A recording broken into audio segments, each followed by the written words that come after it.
Immigration ਦੇ ਨਾਲ ਜੁੜੀਆਂ ਹੋਈਆਂ ਅਪਡੇਟਸ ਲੈ ਕੇ ਮੈਂ ਵਰੁਣ ਕੌਰ ਮਾਨ ਹਾਜ਼ਰ। ਸਤਿ ਸ਼੍ਰੀ ਅਕਾਲ, ਤੁਸੀਂ ਦੇਖ ਰਹੇ ਹੋ ਪੰਜਾਬ ਡੇਲੀ USA ਟੀਵੀ। ਕੋਵਿਡ-19 ਕੈਨੇਡਾ ਨੇ ਅੰਤਰਰਾਸ਼ਟਰੀ ਯਾਤਰੀਆਂ ਲਈ ਸਰਹੱਦੀ ਉਪਮਾਵਾਂ ਦਾ ਕੀਤਾ ਵਿਸਥਾਰ। ਕੈਨੇਡਾ ਦੇ ਵਿਦੇਸ਼ ਮੰਤਰੀ ਨੇ ਵਿਜ਼ਿਟਰ, ਸਪਾਊਸ ਤੇ ਵਰਕ ਪਰਮਿਟ ਵੀਜ਼ਿਆਂ ਲਈ ਹੋਈ ਦੇਰੀ ਨੂੰ ਲੈ ਕੇ ਸੰਸਦ ਨੂੰ ਘੇਰਿਆ। ਹੀਥਰੋ ਹਵਾਈ ਅੱਡੇ ਤੋਂ 30 ਉਡਾਣਾਂ ਹੋਈਆਂ ਰੱਦ। ਕੈਨੇਡਾ ਵਿੱਚ ਪੱਕੇ ਹੋਣ ਦਾ ਸੁਨਹਿਰੀ ਮੌਕਾ, ਸਰਕਾਰ ਨੇ ਵੱਧ ਤੋਂ ਵੱਧ ਲੋਕਾਂ ਨੂੰ PR ਦੇਣ ਦਾ ਕੀਤਾ ਐਲਾਨ। ਭਾਰਤੀ ਤੇ ਹੋਰ ਪ੍ਰਵਾਸੀ ਡਾਕਟਰਾਂ ਅਤੇ ਸਿਹਤ ਕਾਮਿਆਂ ਦੇ ਮਾਪਿਆਂ ਲਈ ਵੀਜ਼ਿਆਂ ਨਿਯਮਾਂ ਵਿੱਚ ਢਿੱਲ ਦੇਣ ਦੀ ਮੰਗ। ਏਅਰ ਕੈਨੇਡਾ ਜੁਲਾਈ ਤੇ ਅਗਸਤ ਵਿੱਚ ਘਟਾਏਗੀ ਫਲਾਈਟਸ। ਅੰਮ੍ਰਿਤਸਰ ਏਅਰਪੋਰਟ ਤੇ ਸਿੰਗਾਪੁਰ ਦੀ ਫਲਾਈਟ ਵਿੱਚ ਬੰਬ ਹੋਣ ਦੀ ਸੂਚਨਾ ਤੇ ਪਈਆਂ ਭਾਜੜਾਂ। ਫਰਾਂਸ ਦੇ ਏਅਰਪੋਰਟ ਕਾਮਿਆਂ ਨੇ ਕੀਤੀ ਹੜਤਾਲ, ਕਈ ਉਡਾਣਾਂ ਰੱਦ। ਵਿਦੇਸ਼ ਵਿੱਚ ਵਸੇ ਰਿਸ਼ਤੇਦਾਰ ਬਿਨਾਂ ਪਾਬੰਦੀਆਂ ਸਾਲਾਨਾ ਭੇਜ ਸਕਣਗੇ 10 ਲੱਖ ਰੁਪਏ। ਇਟਲੀ ਦੇ ਸ਼ਹਿਰ ਵੈਨਿਸ ਦੀ ਯਾਤਰਾ ਕਰਨ ਵਾਲੇ ਸੈਲਾਨੀਆਂ ਲਈ ਅਹਿਮ ਖਬਰ, ਹੁਣ ਦੇਣੀ ਪਏਗੀ ਐਂਟਰੀ ਫੀਸ। ਤੁਸੀਂ ਦੇਖ ਰਹੇ ਹੋ ਵੀਕਲੀ ਇਮੀਗ੍ਰੇਸ਼ਨ ਅਪਡੇਟ। ਕੈਨੇਡਾ ਸਰਕਾਰ ਨੇ ਕੋਵਿਡ-19 ਮਹਾਮਾਰੀ ਸੰਬੰਧੀ ਕੇਸਾਂ ਵਿੱਚ ਵਾਧੇ ਤੋਂ ਬਾਅਦ ਅਹਿਮ ਫੈਸਲਾ ਲਿਆ ਹੈ। ਕੈਨੇਡਾ ਸਰਕਾਰ ਨੇ ਦੇਸ਼ ਵਿੱਚ ਦਾਖਲ ਹੋਣ ਵਾਲੇ ਯਾਤਰੀਆਂ ਲਈ ਮੌਜੂਦਾ ਕੋਵਿਡ-19 ਜਨਤਕ ਸਿਹਤ ਉਪਾਵਾਂ ਨੂੰ ਘੱਟੋ-ਘੱਟ 30 ਸਤੰਬਰ ਤੱਕ ਇਸ ਹਫ਼ਤੇ ਵਧਾ ਦਿੱਤਾ, ਜਿਸ ਵਿੱਚ ਅਰਾਈਵਕੈਨ ਐਪ ਦੀ ਵਰਤੋਂ ਵੀ ਸ਼ਾਮਲ ਹੈ। ਬੁੱਧਵਾਰ ਨੂੰ ਜਾਰੀ ਇੱਕ ਰਿਲੀਜ਼ ਵਿੱਚ ਕੈਨੇਡਾ ਦੀ ਪਬਲਿਕ ਹੈਲਥ ਏਜੰਸੀ ਨੇ ਕਿਹਾ ਕਿ ਪੂਰੀ ਤਰ੍ਹਾਂ ਟੀਕਾਕਰਨ ਵਾਲੇ ਯਾਤਰੀਆਂ ਦੀ ਰੈਂਡਮ ਕੋਵਿਡ-19 ਟੈਸਟਿੰਗ ਨੂੰ ਸਾਰੇ ਹਵਾਈ ਅੱਡਿਆਂ ਤੇ ਜੁਲਾਈ ਦੇ ਅੱਧ ਤੱਕ ਰੋਕ ਦਿੱਤਾ ਜਾਏਗਾ। ਇਸਨੇ ਸਭ ਤੋਂ ਪਹਿਲਾਂ 11 ਜੂਨ ਨੂੰ ਵਿਰਾਮ ਦੀ ਘੋਸ਼ਣਾ ਕੀਤੀ ਅਤੇ ਰਿਲੀਜ਼ ਵਿੱਚ ਕਿਹਾ ਗਿਆ ਸੀ ਕਿ ਇਹ ਹਵਾਈ ਅੱਡਿਆਂ ਨੂੰ ਆਪਣੇ ਸੰਚਾਲਨ ਨੂੰ ਸੁਚਾਰੂ ਬਣਾਉਣ ਤੇ ਧਿਆਨ ਦੇਣ ਦੀ ਆਗਿਆ ਦੇ ਰਿਹਾ ਹੈ। ਜਨਤਕ ਸਿਹਤ ਏਜੰਸੀ ਨੇ ਕਿਹਾ ਕਿ ਉਹ ਹਵਾਈ ਅੱਡਿਆਂ ਤੋਂ ਬਾਹਰ ਹਵਾਈ ਯਾਤਰੀਆਂ ਲਈ ਟੈਸਟ ਪ੍ਰਦਾਤਾ, ਸਟੋਰਾਂ, ਫਾਰਮੇਸੀਆਂ ਜਾਂ ਵਰਚੁਅਲ ਅਪਾਇੰਟਮੈਂਟ ਦੁਆਰਾ ਚੁਣਨ ਲਈ ਕੋਵਿਡ-19 ਟੈਸਟਿੰਗ ਨੂੰ ਟ੍ਰਾਂਸਫਰ ਕਰਨ ਦੀਆਂ ਯੋਜਨਾਵਾਂ ਨਾਲ ਅੱਗੇ ਵਧ ਰਹੀ ਹੈ। ਲਾਜ਼ਮੀ ਰੈਂਡਮ ਟੈਸਟਿੰਗ ਬਿਨਾਂ ਕਿਸੇ ਬਦਲਾਅ ਦੇ ਦਾਖਲੇ ਦੇ ਜ਼ਮੀਨੀ ਬਾਰਡਰ ਪੁਆਇੰਟ ਤੇ ਜਾਰੀ ਹੈ। ਰਿਲੀਜ਼ ਵਿੱਚ ਅੱਗੇ ਕਿਹਾ ਗਿਆ ਹੈ ਕਿ ਜਿਨ੍ਹਾਂ ਯਾਤਰੀਆਂ ਦਾ ਪੂਰੀ ਤਰ੍ਹਾਂ ਟੀਕਾਕਰਨ ਨਹੀਂ ਹੋਇਆ ਹੈ ਅਤੇ ਉਹਨਾਂ ਕੋਲ ਵੈਧ ਛੋਟ ਨਹੀਂ ਹੈ, ਉਸ ਨੂੰ ਆਪਣੇ 14 ਦਿਨਾਂ ਦੇ ਕੁਆਰੰਟਾਈਨ ਦੇ ਪਹਿਲੇ ਦਿਨ ਅਤੇ 8ਵੇਂ ਦਿਨ ਟੈਸਟ ਕਰਵਾਉਣਾ ਹੋਏਗਾ। ਸਿਹਤ ਮੰਤਰੀ ਜੀਨ-ਯਵੇਸ ਨਿਕੋਲਾਸ ਨੇ ਲੋਕਾਂ ਨੂੰ ਇਹ ਵੀ ਤਾਕੀਦ ਕੀਤੀ ਹੈ ਕਿ ਉਹ ਸਿਫਾਰਿਸ਼ ਕੀਤੇ ਟੀਕਿਆਂ ਨਾਲ ਅਪ ਟੂ ਡੇਟ ਰਹਿਣ ਤਾਂ ਜੋ ਯਕੀਨੀ ਬਣਾਇਆ ਜਾ ਸਕੇ ਕਿ ਉਹ ਸੰਕਰਮਣ ਪ੍ਰਸਾਰਣ ਅਤੇ ਗੰਭੀਰ ਜਟਿਲਤਾਵਾਂ ਤੋਂ ਉਚਿਤ ਰੂਪ ਵਿੱਚ ਸੁਰੱਖਿਅਤ ਨੇ। ਸਾਰੇ ਯਾਤਰੀਆਂ ਨੂੰ ਕੈਨੇਡਾ ਪਹੁੰਚਣ ਤੋਂ ਪਹਿਲਾਂ ਜਾਂ ਦੇਸ਼ ਲਈ ਨਿਰਧਾਰਤ ਕਰੂਜ਼ ਜਹਾਜ਼ ਤੇ ਸਵਾਰ ਹੋਣ ਤੋਂ ਪਹਿਲਾਂ 72 ਘੰਟਿਆਂ ਦੇ ਅੰਦਰ ਆਪਣੀ ਯਾਤਰਾ ਦੀ ਜਾਣਕਾਰੀ ਪ੍ਰਦਾਨ ਕਰਨ ਲਈ ਅਰਾਈਵਕੈਨ ਐਪ ਜਾਂ ਵੈਬਸਾਈਟ ਦੀ ਵਰਤੋਂ ਕਰਨਾ ਜਾਰੀ ਰੱਖਣਾ ਹੋਏਗਾ। ਸਰਕਾਰ ਨੇ ਕਿਹਾ ਕਿ 95% ਜ਼ਮੀਨੀ ਅਤੇ ਹਵਾਈ ਯਾਤਰੀ ਐਪ ਦੀ ਵਰਤੋਂ ਕਰ ਰਹੇ ਨੇ ਅਤੇ ਇਹ ਪਾਲਣਾ ਨੂੰ ਵਧਾਉਣ ਲਈ ਕਦਮ ਚੁੱਕ ਰਹੀ ਹੈ। ਇਸ ਵਿੱਚ ਕਿਹਾ ਗਿਆ ਹੈ ਕਿ ਕੈਨੇਡਾ ਨੂੰ ਵਾਇਰਸ ਦੇ ਫੈਲਣ ਨੂੰ ਹੌਲੀ ਕਰਨ ਵਿੱਚ ਮਦਦ ਕਰਨ ਲਈ ਬਾਰਡਰ ਟੈਸਟਿੰਗ ਜ਼ਰੂਰੀ ਹੈ, ਕਿਉਂਕਿ ਟੈਸਟਾਂ ਦੇ ਡੇਟਾ ਦੀ ਵਰਤੋਂ ਮੌਜੂਦਾ ਪੱਧਰ ਅਤੇ ਦੇਸ਼ ਵਿੱਚ ਕੋਵਿਡ-19 ਦੇ ਆਯਾਤ ਰੁਝਾਨਾਂ ਨੂੰ ਸਮਝਣ ਲਈ ਕੀਤੀ ਜਾਂਦੀ ਹੈ। ਇਸ ਵਿੱਚ ਕਿਹਾ ਗਿਆ ਹੈ ਕਿ ਟੈਸਟਿੰਗ ਪ੍ਰੋਗਰਾਮ ਦੇ ਨਵੇਂ ਕੋਵਿਡ-19 ਰੂਪਾਂ ਦਾ ਪਤਾ ਲਗਾਉਣ ਅਤੇ ਪਛਾਣ ਕਰਨ ਦੀ ਵੀ ਆਗਿਆ ਦਿੰਦਾ ਹੈ। ਸੈਰ ਸਪਾਟਾ ਸਮੂਹਾਂ ਅਤੇ ਬਾਰਡਰ ਕਮਿਊਨਿਟੀ ਮੇਅਰਾਂ ਅਤੇ ਸੰਸਦ ਮੈਂਬਰਾਂ ਨੇ ਸਰਕਾਰ ਨੂੰ ਪਾਬੰਦੀਆਂ ਨੂੰ ਸੌਖਾ ਕਰਨ ਅਤੇ ਅਰਾਈਵਕੈਨ ਐਪ ਨੂੰ ਸਕ੍ਰੈਪ ਕਰਨ ਲਈ ਕਿਹਾ। ਟਰਾਂਸਪੋਰਟ ਮੰਤਰੀ ਰੈਂਡੀ ਨੇ ਕਿਹਾ ਕਿ ਸਰਕਾਰ ਕੈਨੇਡਾ ਦੀ ਵਿਜ਼ਿਟਰ ਆਰਥਿਕਤਾ ਨੂੰ ਵਧਾਉਣ ਲਈ ਡੂੰਘਾ ਨਿਵੇਸ਼ ਕਰ ਰਹੀ ਹੈ। ਪਿਛਲੇ ਇੱਕ ਸਾਲ ਤੋਂ ਕੈਨੇਡਾ 'ਚ ਵਰਕ ਪਰਮਿਟ, ਸਪਾਊਸ ਵੀਜ਼ਿਆਂ ਤੇ ਵਿਜ਼ਿਟਰ ਵੀਜ਼ਿਆਂ ਵਿੱਚ ਆਈ ਖੜੌਤ ਨੂੰ ਲੈ ਕੇ ਕੈਨੇਡਾ ਦੇ ਮੰਤਰੀਆਂ ਵੱਲੋਂ ਸਰਕਾਰ ਨੂੰ ਖਿੱਚਿਆ ਜਾ ਰਿਹਾ ਹੈ ਤੇ ਹੁਣ ਪਹਿਲੀ ਵਾਰ ਟਰੂਡੋ ਸਰਕਾਰ ਦੇ ਕੁਝ ਮੰਤਰੀਆਂ ਨੇ ਸਰਕਾਰ ਨੂੰ ਇਸ ਬਾਰੇ ਸੋਚਣ ਲਈ ਕਿਹਾ, ਜਿਸ ਦੇ ਜਵਾਬ ਵਿੱਚ ਵਿਦੇਸ਼ ਮੰਤਰੀ ਨੇ ਇਹ ਮੰਨਿਆ ਕਿ ਇਹ ਸੱਚ ਹੈ ਕਿ ਕੈਨੇਡਾ 'ਚ ਆਉਣ ਵਾਲੇ ਲੋਕਾਂ ਦੀਆਂ ਅਰਜ਼ੀਆਂ ਦੇ ਢੇਰ ਲੱਗੇ ਹੋਏ ਨੇ ਤੇ ਉਹਨਾਂ ਤੇ ਅਮਲ ਕਰਨ ਵਿੱਚ ਦੇਰੀ ਹੋ ਰਹੀ ਹੈ, ਪਰ ਸਾਡੀ ਇਮੀਗ੍ਰੇਸ਼ਨ ਭਰੋਸਾ ਦਿਵਾਉਂਦੀ ਹੈ ਕਿ ਇਸ ਸਾਲ ਦੇ ਸਤੰਬਰ ਤੱਕ ਵਿਜ਼ਿਟਰ, ਸਪਾਊਸ ਤੇ ਵਰਕ ਪਰਮਿਟ ਵੀਜ਼ੇ ਪੂਰੀ ਤਰ੍ਹਾਂ ਨਾਲ ਖੋਲ੍ਹ ਦਿੱਤੇ ਜਾਣਗੇ। ਸੰਸਦ ਵਿੱਚ ਟਰੂਡੋ ਸਰਕਾਰ ਦੇ ਇੱਕ ਮੰਤਰੀ ਨੇ ਵਿਦੇਸ਼ ਮੰਤਰੀ ਨੂੰ ਸਲਾਹ ਦਿੰਦੇ ਹੋਏ ਕਿਹਾ ਕਿ ਵਿਜ਼ਿਟਰ ਵੀਜ਼ਾ ਜਲਦੀ ਖੋਲ੍ਹਣਾ ਤਾਂ ਜੋ ਸੈਰਗਾਹ ਥਾਮ ਤੇ ਕੰਮ ਕਰਨ ਵਾਲਿਆਂ ਰੁਜ਼ਗਾਰ ਚਲਾ ਸਕੇ, ਕਿਉਂਕਿ ਸਰਕਾਰ ਕੋਲ ਵਿਜ਼ਿਟਰ ਵੀਜ਼ਿਆਂ ਦੀਆਂ ਫਾਈਲਾਂ 150 ਤੋਂ 170 ਦਿਨਾਂ ਤੱਕ ਇੰਤਜ਼ਾਰ ਕਰ ਰਹੀਆਂ ਨੇ ਤੇ ਇਹਨਾਂ ਤੇ ਅਮਲ ਅਤੀ ਜ਼ਰੂਰੀ ਹੈ। ਵਿਦੇਸ਼ ਮੰਤਰੀ ਨੇ ਕਿਹਾ ਕਿ ਸਟਾਫ ਦੀ ਕਮੀ ਕਾਰਨ ਇਮੀਗ੍ਰੇਸ਼ਨ ਲੇਟ ਹੋਈ ਹੈ ਤੇ ਉਹ ਜਲਦ ਇਸ ਪ੍ਰਕਿਰਿਆ ਨੂੰ ਮੁੜ ਲਈ ਤੇ ਲਿਆਉਣ ਲਈ ਯਤਨਸ਼ੀਲ ਨੇ। ਲੰਡਨ ਦੇ ਹਵਾਈ ਅੱਡੇ ਹੀਥਰੋ ਤੋਂ 30 ਉਡਾਣਾਂ ਰੱਦ ਹੋਣ ਕਾਰਨ ਯਾਤਰੀਆਂ ਨੂੰ ਭਾਰੀ ਪਰੇਸ਼ਾਨੀ ਦਾ ਇਸ ਹਫ਼ਤੇ ਸਾਹਮਣਾ ਕਰਨਾ ਪਿਆ। ਜਾਣਕਾਰੀ ਅਨੁਸਾਰ ਹੀਥਰੋ ਹਵਾਈ ਅੱਡੇ ਤੇ ਲੱਗੀਆਂ ਲੰਬੀਆਂ ਕਤਾਰਾਂ ਦੀਆਂ ਸ਼ਿਕਾਇਤਾਂ ਤੋਂ ਬਾਅਦ ਹਵਾਈ ਕੰਪਨੀਆਂ ਨੂੰ 30 ਉਡਾਣਾਂ ਰੱਦ ਕਰਨ ਬਾਰੇ ਕਿਹਾ ਸੀ। ਹਵਾਈ ਅੱਡੇ ਦੇ ਬੁਲਾਰੇ ਅਨੁਸਾਰ ਯਾਤਰੀਆਂ ਦੀ ਸੁਰੱਖਿਆ ਲਈ ਉਡਾਣਾਂ ਰੱਦ ਕਰਨੀਆਂ ਜ਼ਰੂਰੀ ਸੀ। ਯਾਤਰੀਆਂ ਵਿੱਚ ਇਸ ਗੱਲ ਨੂੰ ਲੈ ਕੇ ਵੀ ਰੋਸ ਹੈ ਕਿ ਉਹਨਾਂ ਨੂੰ ਅਗਾਊਂ ਜਾਣਕਾਰੀ ਦਿੱਤੇ ਬਿਨਾਂ ਹੀ ਅਚਾਨਕ ਉਡਾਣਾਂ ਰੱਦ ਕਰ ਦਿੱਤੀਆਂ ਗਈਆਂ। ਹਵਾਈ ਅੱਡੇ ਦੇ ਬੁਲਾਰੇ ਨੇ ਕਿਹਾ ਕਿ ਪ੍ਰਭਾਵਿਤ ਯਾਤਰੀਆਂ ਨੂੰ ਦੁਬਾਰਾ ਬੁਕਿੰਗ ਕਰਨ ਲਈ ਹਵਾਈ ਕੰਪਨੀਆਂ ਨਾਲ ਮਿਲ ਕੇ ਕੰਮ ਕਰ ਰਹੇ ਨੇ। ਕੈਨੇਡਾ ਸਰਕਾਰ ਨੂੰ ਵੱਖ-ਵੱਖ ਖੇਤਰਾਂ ਵਿੱਚ ਬਿਹਤਰੀਨ ਕੰਮ ਕਰਨ ਵਾਲੇ ਹੁਨਰਮੰਦ ਲੋਕਾਂ ਦੀ ਲੋੜ ਹੈ, ਕਿਉਂਕਿ ਅੱਜ ਦੇ ਦੌਰ ਵਿੱਚ ਹਰ ਕੋਈ ਕੈਨੇਡਾ ਵਿੱਚ ਪੱਕੇ ਹੋ ਕੇ ਆਪਣਾ ਭਵਿੱਖ ਸੁਰੱਖਿਅਤ ਬਣਾਉਣਾ ਚਾਹੁੰਦਾ ਹੈ। ਇਸ ਦਿਨ ਕੈਨੇਡਾ ਸਰਕਾਰ ਵੱਲੋਂ ਵੱਧ ਤੋਂ ਵੱਧ ਲੋਕਾਂ ਨੂੰ PR ਦੇਣ ਦਾ ਐਲਾਨ ਕੀਤਾ। ਕੈਨੇਡਾ ਸਰਕਾਰ ਯੋਗਤਾ ਪ੍ਰਾਪਤ ਹੁਨਰਮੰਦ ਪੇਸ਼ੇਵਰਾਂ ਤੇ ਕਾਰੋਬਾਰੀਆਂ ਨੂੰ ਬਹੁਤ ਸਾਰੇ ਇਮੀਗ੍ਰੇਸ਼ਨ ਵਿਕਲਪ ਦੇਣ ਦੀ ਜਾਂ ਕੰਮ ਦੇਣ ਦੀ ਪੇਸ਼ਕਸ਼ ਕਰਦੀ ਰਹਿੰਦੀ ਹੈ। ਜੇਕਰ ਤੁਸੀਂ ਜਾਂ ਤੁਹਾਡਾ ਕੋਈ ਜਾਣਕਾਰ ਕੈਨੇਡਾ 'ਚ ਪੱਕਾ ਹੋਣਾ ਚਾਹੁੰਦਾ ਹੈ, ਇਹ ਸੁਨਹਿਰੀ ਮੌਕਾ ਹੈ, ਕਿਉਂਕਿ ਕੈਨੇਡਾ ਸਰਕਾਰ ਨੇ ਵੱਧ ਤੋਂ ਵੱਧ ਲੋਕਾਂ ਨੂੰ PR ਦੇਣ ਦਾ ਐਲਾਨ ਕੀਤਾ। ਦਰਅਸਲ ਕੈਨੇਡਾ ਸਰਕਾਰ ਨੂੰ ਵੱਖ-ਵੱਖ ਖੇਤਰਾਂ ਵਿੱਚ ਬਿਹਤਰੀਨ ਕੰਮ ਕਰਨ ਵਾਲੇ ਹੁਨਰਮੰਦ ਲੋਕਾਂ ਦੀ ਲੋੜ ਹੈ। ਇਹਨਾਂ 'ਚ ਡਰਾਈਵਰ, ਕਿਸਾਨ, ਨਰਸਾਂ, ਅਕਾਊਂਟੈਂਟ, ਅਧਿਆਪਕ, ਇੰਜੀਨੀਅਰ ਹੋਰ ਸ਼ਾਮਲ ਨੇ। ਇਸ ਤੋਂ ਇਲਾਵਾ ਹੋਰ ਖੇਤਰਾਂ ਵਿੱਚ ਵੀ ਮੁਹਾਰਤ ਰੱਖਣ ਵਾਲੇ ਉਮੀਦਵਾਰਾਂ ਲਈ ਵੀ ਵਿਕਲਪ ਮੌਜੂਦ ਨੇ। ਕੈਨੇਡਾ ਦੀ PR ਲਈ ਅਪਲਾਈ ਕਰਨ ਦੀ ਪ੍ਰਕਿਰਿਆ ਪਾਰਦਰਸ਼ੀ ਹੋਏਗੀ। IRCC ਵਕੀਲ ਵੱਲੋਂ ਉਮੀਦਵਾਰਾਂ ਦਾ ਸਹੀ ਮਾਰਗਦਰਸ਼ਨ ਕੀਤਾ ਜਾਏਗਾ। ਇਸ ਪ੍ਰਕਿਰਿਆ ਜ਼ਰੀਏ ਤੁਹਾਨੂੰ 12 ਮਹੀਨਿਆਂ ਵਿੱਚ ਵੀ ਕੈਨੇਡਾ ਦੀ PR ਮਿਲ ਜਾਏਗੀ। ਇਸ ਦੌਰਾਨ PNP ਅਤੇ ਐਕਸਪ੍ਰੈਸ ਐਂਟਰੀ ਦੋਵੇਂ ਵਿਕਲਪ ਉਪਲਬਧ ਹੋਣਗੇ। ਬਰਤਾਨੀਆ 'ਚ ਮਾਪਿਆਂ ਸਮੇਤ ਕਿਸੇ ਵੀ ਨੇੜਲੇ ਪਰਿਵਾਰਕ ਮੈਂਬਰ ਨੂੰ ਸਥਾਈ ਤੌਰ ਤੇ UK ਆ ਕੇ ਪਰਿਵਾਰ ਨਾਲ ਰਹਿਣ ਲਈ ਵੀਜ਼ਾ ਨਿਯਮ ਵੱਡੀ ਰੁਕਾਵਟ ਨੇ। ਅਜਿਹੇ ਵਿੱਚ ਕਈ ਪ੍ਰਵਾਸੀ ਡਾਕਟਰ ਨੌਕਰੀਆਂ ਛੱਡ ਰਹੇ ਨੇ। ਡਾਕਟਰਾਂ ਦੇ ਇੱਕ ਸਮੂਹ ਨੇ ਬ੍ਰਿਟਿਸ਼ ਮੈਡੀਕਲ ਐਸੋਸੀਏਸ਼ਨ ਤੋਂ ਮੰਗ ਕੀਤੀ ਹੈ ਕਿ ਉਹ ਗ੍ਰਹਿ ਵਿਭਾਗ ਤੇ ਵੀਜ਼ਾ ਨਿਯਮਾਂ ਵਿੱਚ ਛੋਟ ਦੇਣ ਲਈ ਦਬਾਅ ਪਾਉਣ, ਤਾਂ ਕਿ ਉਹ ਆਪਣੇ ਮਾਪਿਆਂ ਨੂੰ UK ਲਿਆ ਕੇ ਉਹਨਾਂ ਦੀ ਦੇਖਭਾਲ ਕਰ ਸਕਣ।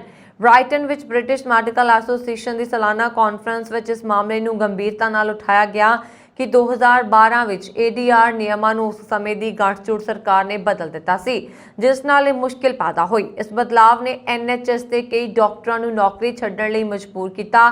ਡਾਕਟਰ ਰਘੂ ਕੋਟਾ ਨੇ ਕਿਹਾ ਕਿ ਨਾ ਬਦਲੇ ਨਿਯਮਾਂ ਕਾਰਨ 96% ਅਰਜ਼ੀਆਂ ਰੱਦ ਹੋਈਆਂ ਨੇ, ਜੋ ਪਰਿਵਾਰਾਂ ਲਈ ਬੇਇਨਸਾਫੀ ਹੈ।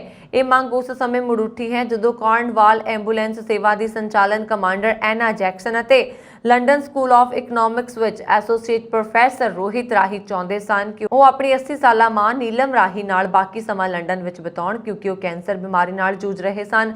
ਚੇਅਰਪਰਸਨ ਡਾਕਟਰ ਕਿਟੀ ਮੋਹਨ ਨੇ ਕਿਹਾ, ਅੰਤਰਰਾਸ਼ਟਰੀ ਯੋਗਤਾ ਪ੍ਰਾਪਤ NHS ਕਾਮੇ ਦੇਸ਼ ਦੀ ਸਿਹਤ ਪ੍ਰਣਾਲੀ ਵਿੱਚ ਵਿਲੱਖਣ ਯੋਗਦਾਨ ਪਾਉਂਦੇ ਨੇ, ਪਰ ਉਹਨਾਂ ਨੂੰ ਖੁਦ ਦੇ ਮਾਪਿਆਂ ਨੂੰ ਮਾੜੇ ਹਾਲਾਤਾਂ ਵਿੱਚ ਛੱਡਣ ਲਈ ਮਜਬੂਰ ਹੋਣਾ ਪੈਂਦਾ। ਕੈਨੇਡਾ ਦੇ ਹਵਾਈ ਅੱਡਿਆਂ ਤੇ ਲੰਬੀਆਂ ਕਤਾਰਾਂ ਵਿੱਚ ਉਲਝ ਰਹੇ ਹਵਾਈ ਯਾਤਰੀਆਂ ਨੂੰ ਕਾਫੀ ਜ਼ਿਆਦਾ ਮੁਸ਼ਕਲ ਦਾ ਸਾਹਮਣਾ ਕਰਨਾ ਪੈ ਰਿਹਾ। ਇਸ ਵਿਚਾਲੇ ਕੈਨੇਡਾ ਦੀਆਂ ਸਭ ਤੋਂ ਵੱਡੀਆਂ ਹਵਾਈ ਕੰਪਨੀਆਂ ਵਿੱਚ ਸ਼ਾਮਲ ਏਅਰ ਕੈਨੇਡਾ ਵੱਡਾ ਕਦਮ ਚੁੱਕਣ ਜਾ ਰਹੀ ਹੈ। ਇਸ ਕੰਪਨੀ ਨੇ ਗਾਹਕ ਸੇਵਾ ਵਿੱਚ ਕਮੀ ਦੇ ਚਲਦਿਆਂ ਜੁਲਾਈ ਅਤੇ ਅਗਸਤ ਮਹੀਨੇ ਵਿੱਚ ਆਪਣੀਆਂ ਫਲਾਈਟਸ ਦੀ 15% ਦੀ ਗਿਣਤੀ ਘਟਾਉਣ ਦਾ ਫੈਸਲਾ ਲਿਆ। ਇਸ ਹਫ਼ਤੇ ਏਅਰ ਕੈਨੇਡਾ ਦੇ ਪ੍ਰਧਾਨ ਮਾਈਕਲ ਰੂਸੋ ਨੇ ਇੱਕ ਬਿਆਨ ਜਾਰੀ ਕਰਦਿਆਂ ਕਿਹਾ, ਮਹਾਮਾਰੀ ਦਾ ਖੌਫ ਘਟਣ ਕਾਰਨ ਯਾਤਰੀਆਂ ਦੀ ਗਿਣਤੀ ਹਵਾਈ ਅੱਡਿਆਂ ਤੇ ਕਾਫੀ ਤੇਜ਼ੀ ਨਾਲ ਵਧੀ ਹੈ। ਇਸ ਕਾਰਨ ਹਵਾਈ ਕੰਪਨੀਆਂ ਨੂੰ ਗਾਹਕ ਸੇਵਾ ਵਿੱਚ ਕਮੀ ਦਾ ਸਾਹਮਣਾ ਕਰਨਾ ਪੈ ਰਿਹਾ। ਇਸ ਲਈ ਜੁਲਾਈ ਅਤੇ ਅਗਸਤ ਮਹੀਨੇ ਵਿੱਚ ਏਅਰ ਕੈਨੇਡਾ ਦੀਆਂ ਫਲਾਈਟਸ ਘਟਾਉਣ ਦਾ ਕੌੜਾ ਘੁੱਟ ਭਰਨਾ ਪੈ ਸਕਦਾ। ਏਅਰ ਕੈਨੇਡਾ ਦੇ ਇੱਕ ਬੁਲਾਰੇ ਨੇ ਦੱਸਿਆ ਕਿ ਜੁਲਾਈ ਅਤੇ ਅਗਸਤ ਮਹੀਨੇ ਵਿੱਚ ਏਅਰ ਕੈਨੇਡਾ ਦੀਆਂ ਪ੍ਰਤੀ ਦਿਨ ਲਗਭਗ 154 ਫਲਾਈਟਸ ਘਟਾਈਆਂ ਜਾਣਗੀਆਂ, ਜਦਕਿ ਮੌਜੂਦਾ ਸਮੇਂ ਇਸ ਕੰਪਨੀ ਦੀਆਂ ਪ੍ਰਤੀ ਦਿਨ ਲਗਭਗ 1000 ਫਲਾਈਟਸ ਚੱਲ ਰਹੀਆਂ ਨੇ। ਫਲਾਈਟਸ ਘਟਾਉਣ ਦਾ ਸਭ ਤੋਂ ਜ਼ਿਆਦਾ ਅਸਰ ਟੋਰਾਂਟੋ ਅਤੇ ਮੌਂਟਰੀਅਲ ਦੇ 에ਅਰਪੋਰਟਸ ਤੇ ਆਉਣ ਜਾਣ ਵਾਲੀਆਂ ਉਡਾਣਾਂ ਤੇ ਪਏਗਾ। ਨਵੀਆਂ ਤਬਦੀਲੀਆਂ ਨਾਲ ਇਨ੍ਹਾਂ ਫਲਾਈਟਸ ਦੀ ਫ੍ਰੀਕੁਐਂਸੀ ਘਟਾ ਦਿੱਤੀ ਜਾਏਗੀ। ਇਸ ਦਾ ਮੁੱਢਲੇ ਤੌਰ ਤੇ ਸ਼ਾਮ ਨੂੰ ਅਤੇ ਦੇਰ ਰਾਤ ਚੱਲਣ ਵਾਲੇ ਹਵਾਈ ਕੰਪਨੀ ਦੇ ਛੋਟੇ ਜਹਾਜ਼ਾਂ ਤੇ ਜ਼ਿਆਦਾ ਅਸਰ ਪਏਗਾ।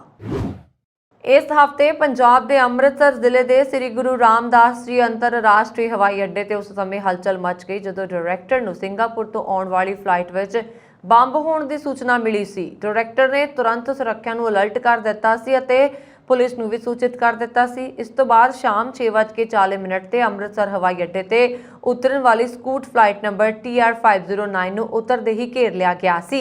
ਦੇਰ ਰਾਤ ਤੱਕ ਫਲਾਈਟ ਵਿੱਚ ਸਰਚ ਆਪਰੇਸ਼ਨ ਜਾਰੀ ਰਿਹਾ ਸੀ, ਪਰ ਤਲਾਸ਼ੀ ਵਿੱਚ ਕੁਝ ਨਹੀਂ ਮਿਲਿਆ ਸੀ ਅਤੇ ਦੇਰ ਰਾਤ ਫਲਾਈਟ ਦੁਬਾਰਾ ਸਿੰਗਾਪੁਰ ਲਈ ਰਵਾਨਾ ਹੋ ਗਈ ਸੀ।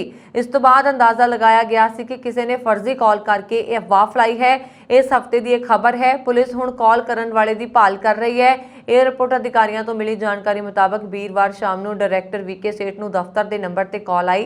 फोन करन वाले ने दस्सिया कि जहाज़ विच बंब है जो कुछ देर बाद अमृतसर एयरपोर्ट ते उतरना सी। इस तो बाद एयरपोर्ट डायरैक्टर ने सीआईएसएफ की एंटी स्बैटोस टीम हरकत विच आ गई ते जिवें शाम 6:40 ते फ्लाइट लैंड हुई, तलाशी शुरू कर दी गई। सुरक्षा लई डॉग स्क्वाड टीम बुलाई गई, विशेष जंतर भी लिआंदा गया तां जो जहाज़ की बरीकी नाल जांच की जा सके।